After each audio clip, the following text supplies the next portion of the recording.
ಕರ್ನಾಟಕ ರಾಜ್ಯ ರಾಜಕಾರಣದಲ್ಲಿ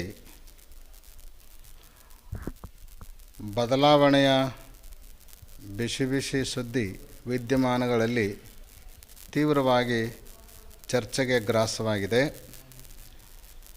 ಈ ಸಂದರ್ಭದಲ್ಲಿ ಒಂದು ವೇಳೆ ಮುಖ್ಯಮಂತ್ರಿ ಸ್ಥಾನದಲ್ಲಿ ಬದಲಾವಣೆ ಆದರೆ ಮತ್ತು DCM ಹುದ್ದೆಗಳಲ್ಲೂ ಕೂಡ ಹೆಚ್ಚುವರಿ ಮಾಡಬೇಕು ಅನ್ನುವಂಥ ಚರ್ಚೆನೂ ಕೂಡ ನಡೀತಾ ಇದೆ.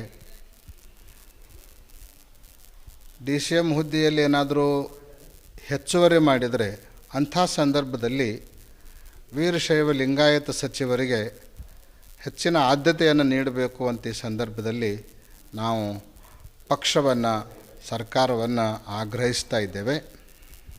ಕಾರಣ ಏನು ಅಂದರೆ, ಸರ್ಕಾರ ರಚನೆಯ ಸಂದರ್ಭದಲ್ಲಿ ವೀರಶೈವ ಲಿಂಗಾಯತ ಮತಗಳೇ ನಿರ್ಣಾಯಕವಾಗಿ ಪಾತ್ರವನ್ನು ನಿರ್ವಹಿಸಿರುವಂಥದ್ದು ಸರ್ವವಿದಿತವಾಗಿರುವಂಥ ಸಂಗತಿ. ಆ ಹಿನ್ನೆಲೆಯಲ್ಲಿ ವೀರಶೈವ ಲಿಂಗಾಯತ ಸಚಿವರಿಗೆ ಆದ್ಯತೆಯನ್ನು ಕೊಡಬೇಕು.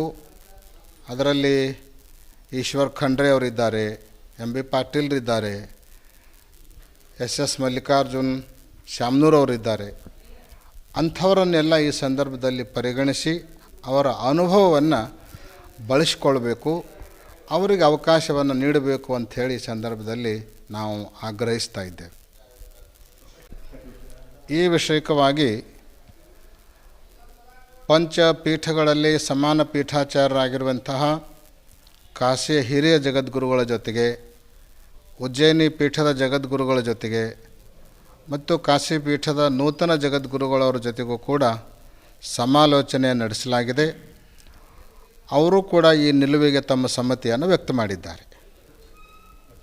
ಬೆಂಗಳೂರಿನಿಂದ ಮಂಗಳೂರುವರೆಗೆ, ಬೀದರ್ನಿಂದ ಚಾಮರಾಜನಗರದವರೆಗೆ ನಿಮ್ಮ ಸುದ್ದಿ ನಿಮ್ಮದೇ ಭಾಷೆಯಲ್ಲಿ ಕರ್ನಾಟಕ ತಕ್.